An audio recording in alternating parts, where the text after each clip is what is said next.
Hi and good evening, everyone. My name is Albert, and I'm here to talk to you tonight about the New Mexico state government trying to pursue charges, or people, state people, anybody trying to sue the federal government. Good luck. Anyways, my name is Albert. This is Vlogs About Nothing. I really appreciate you taking the time out of your life to join me. You feel me? That's more commitment than I have for really anything in my little petty life. So good and thank you. I really do appreciate you. All right, let's make one thing clear here, right? And like I haven't done it before a million times. There's more than 725 videos just below the tip of your finger. I encourage all of you out there to spend as much time as you're willing to give me watching these videos so that you can get a better idea of who I am, right? Because I spend my entire life trying to tell people how I am so that in one day I have high hopes of being able to solicit myself for, all different kinds of work. Maybe politics, maybe law, maybe just strictly entertainment. Who knows at this point? I have no idea where my life is taking me, but I tell you, I try to do different things to mix it up a little bit, and then sometimes it doesn't work out. But I'll tell you, I have better luck in my life of making something eventually work out for me than the fools do who are trying to sue the federal government for unconstitutional seizures at border checkpoints or ports of entry here in New Mexico specifically. So, if you're not familiar with New Mexico's topography, right, I will tell you this much. There's northern New Mexico and there's southern New Mexico. If I could describe to anybody that does not know anything at all whatsoever about our great state here that was admitted into the Union 1912 and has been a part of this great country for just a little more than 112 years now, my family is responsible for the tricentennial towers that are here in Albuquerque, New Mexico. So if you're ever passing through I-40 in between Coors and Rio Grande, both on the north and south side, you will see the tricentennial towers, meaning that Albuquerque has been a city far before this Union was established in 1776. You can do the math. 1706 plus 300, tricentennial, 300 years, 2006 is when we celebrated that, and that was, in fact, the year that my family was chosen to commission and to do. My dad did the high iron paint work for those towers, right? As well as being a part of the subcontracting process to the metal workers, I do believe, which is also my family, right? So the metal workers that are a part of the metal, like the union, these guys are serious. This is a part of my family that these guys are some crazy hard workers. They're known throughout this particular region for the kind of high quality steel work that they do. High iron, dangerous stuff. But yeah, that's my grandma's side of the family. So shout out to my cousins on the Gutierrez side, right? Because that's where it is. But regardless, I feel like New Mexico is it's my home. I bring up all of these things because it's I think one of the most important things I have going for me and a sense of agency that cannot be stripped from me is knowing where I come from, right? Because a lot of us really, kind of maybe sometimes don't even really know where we come from. You know what I mean? Like, that's how bad some of our individual experiences are in life. And I just think that it's really cool, and I'm very privileged to know so much about my family history and things like this, right? And so I say all of these things, and I'm talking about these things because I feel like, New Mexico trying to sue any citizen, right? Any citizen of this great country of ours that tries to sue the federal government, you know, isn't ever going to have luck. I I always find it ironic, right, that America is land of the free, home of the brave. Absolutely, 100%. I'm a Scorpio. I'm loyal. You don't have to worry about me. I love this country. I truly do. I couldn't ask for a better experience in life. I mean, really, I could, but it wouldn't happen. America is a unique kind of a place. In the year 2024, I got to tell you that it is, at least in my opinion, a place where free speech and all of these things, really come together into one kind of a place. And I just think it's an incredible place.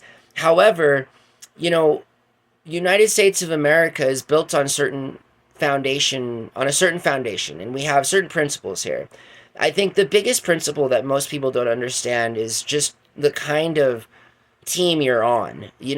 As a state, as one of the 50 states that represent the Union, you are in fact an integral part of how this operation goes. New Mexico, for example, is, proud purveyor of the nuclear and atomic bomb, right? And I always say that with such dark humor, but in fact, it's true. I always constantly remind people to Google things and find out that just 13 miles here to where I sit here before you is also the largest stockpile of nuclear weapons in the Western Hemisphere. So I mean, New Mexico is pretty important. You may not know where New Mexico is, or you may think that New Mexico is a part of Mexico, but in fact, this state is arguably one of the highest assets to the federal government that the federal government has ever known about. Again, point in fact, White Sands, Kirtland Air Force Base. Again, this state, the Roswell incident. Again, I don't, it's no joke. The people that are from here, the people that have lived here for hundreds of years, this is a unique part of the country. And not to sell other parts of the country short. I've been there. I've been to y'all's backyard. It's been great. I've had little to no bad experiences other than the one time I got carjacked in Denver.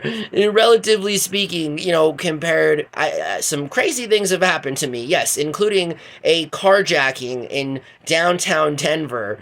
Holy potatoes, as I was trying to go to class.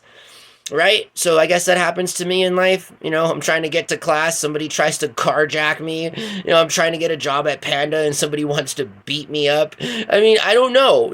Again, I don't know. I don't ask for these things. I don't seek them out, and they just happen, right? But going back, this has been more of a philosophical kind of vlog and improvisational talk than I thought it would be.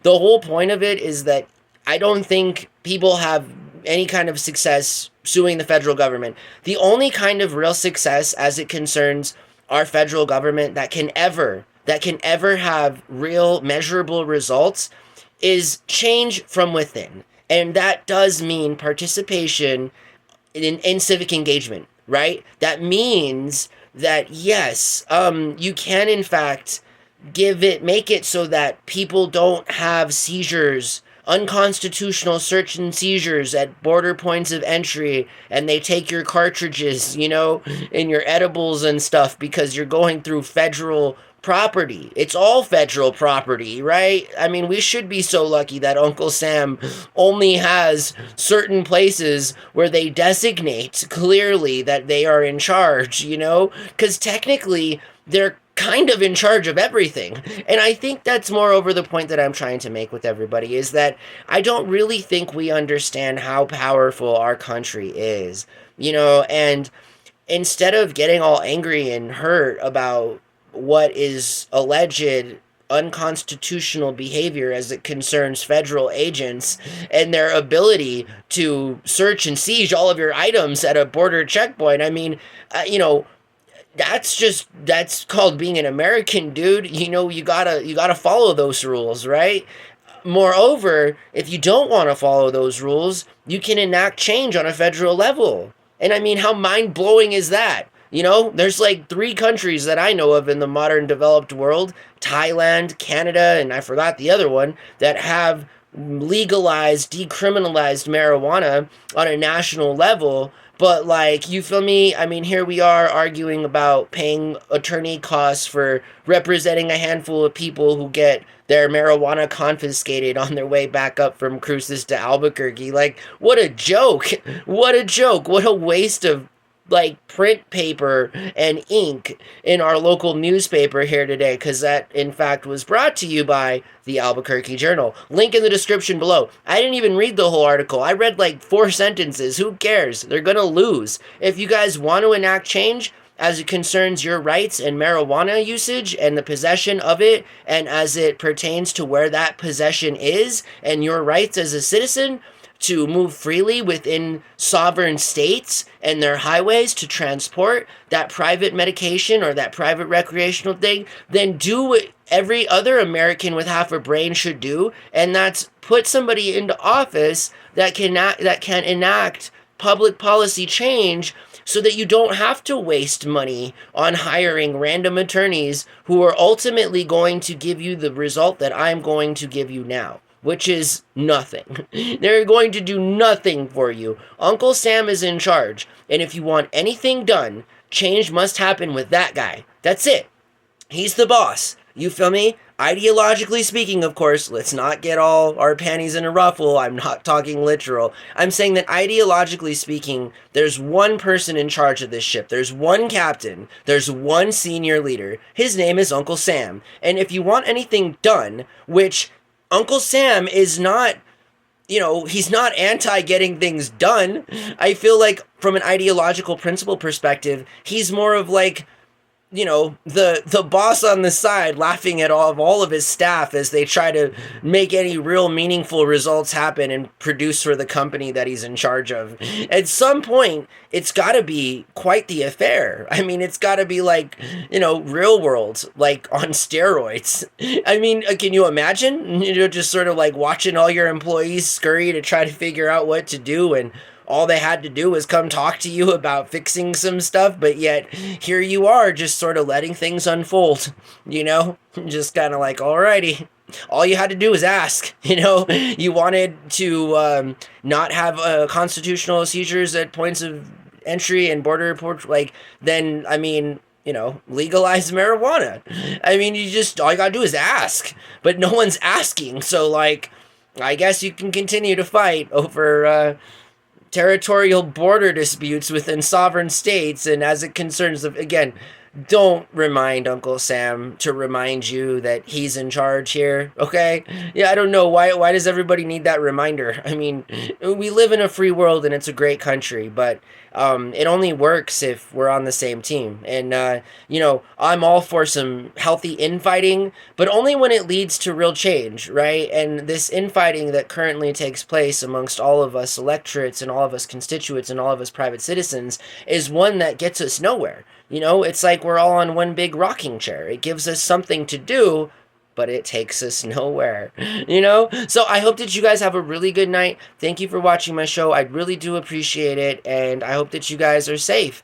If you're out drinking tonight, make sure you have a designated driver, and that does in fact mean, again, what does that mean? That person has not had a single ounce of alcohol in their system before they decide to drive your priceless, evermost not talked about valuable self home. You feel me? Because you are important, and I want you guys to have a really good night, and corporate America sucks, and that's all. Bye.